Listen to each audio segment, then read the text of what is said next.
There are very important things that we want our clients to really understand in the marketplace that are going on right now that has everything to do with why we're seeing the fluctuation in costs, not only on homeowner side, but on the auto side. Most notably are inflation. We hear that word thrown out a lot. That has to do with the replacement costs of the materials that go into houses when you rebuild them.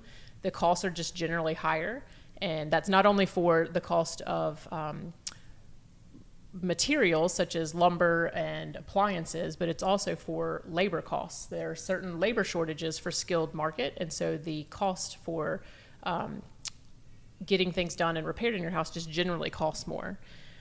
There's also a supply chain issue, right? That's both on the home and the car side. You heard this a lot with the chip shortage. The chip shortage, yes. That you would wait months for a chip in a car, so the supply chain just backed up. Same thing happens in the marketplace on homes when you're building a home or you're renovating a home. Waiting for windows, for doors, things like that just take longer. So those are all some factors that go into why we're seeing a lot of these premiums increase. Yep. And people may feel that on an individual basis. Like we all talk about inflation all the time. We talk about labor shortage. It's harder to find people to get to do the things that you need done in your house. But something that's happening on a more global level is there's just been a huge increase in what the industry calls CAT events. So catastrophic weather events specifically.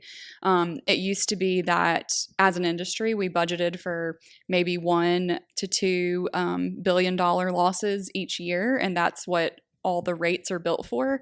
But what we're actually seeing is an average of 4 or more per year. So that is really messing things up across. It's hitting the carriers. Yes, it's hitting the carriers hard. And those $1 billion losses, we actually had the highest in 2022, and it was only followed by 2020 and 2021. So we're just trending in the wrong direction as far as that's concerned. Another thing that's really impacting the industry as a whole is the reinsurance market. So insurance companies, believe it or not, actually buy insurance. And that is because of these $1 billion type situations. They need to prepare for that. So if they basically don't have enough money to pay claims, there's a stop loss point at which they go buy insurance for themselves. And it used to be that lots of people wanted to invest money in reinsurance. It was a great way for them to make money because they were banking on the fact that we wouldn't have $1 billion losses happening too frequently, but they are happening too frequently. And so there's fewer investors looking to do that in reinsurance. And so that's one of the reasons that there's just less capacity, and that capacity crunch is trickling down. And that's really important in cat-prone areas like Florida, Louisiana, where you have hurricanes and a lot more catastrophic exposure. Yes. In particular, the markets that what's happening as a result of these trends too is that markets are pulling out or going bankrupt. And so, believe it or not, since 2020, there are 20 markets that have pulled out or gone under in Louisiana, and a lot of those same markets are the ones in Florida, California, across the United States. But that's just right in our own backyard as we're in Mississippi. The ones in Louisiana are really feeling it. So you have to be careful about who you place your insurance with from the get-go these days. Yep. And with that, carriers are being more restrictive in what they're offering. Their premiums are higher, and they have lots of conditions that they didn't have in the past, where they want X, Y, and Z done, and you have to have proof that it's done in order for them to write pieces of business. Just more challenging, and we want our clients to understand that because we're all feeling it. Our own homes, our own cars, they're all going up, and we just want y'all to have perspective on the marketplace and what's going on with that. Yes. So one of the first things that you can do to help offset some of these premium increases is look at your deductibles. That's the amount that you self-insure. It's your out-of-pocket that you agree to pay if you do have a claim.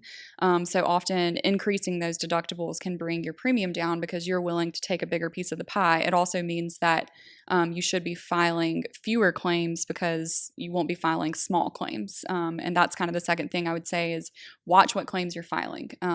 Historically, you've seen a lot of advertisements. You see, you go to get your windshield rock repair and the guy says, "Oh, give me your insurance information and I'll file it for you." Do not do that.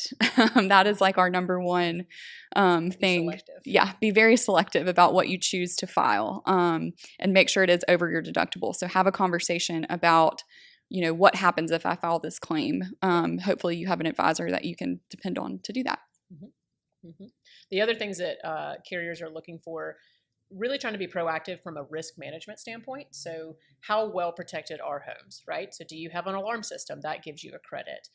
One thing that they're starting to ask about are water shutoff systems, which help protect homes from water leaks. So, it actually automatically shuts your water off at the street if you ever have a leak or some kind of flow activity.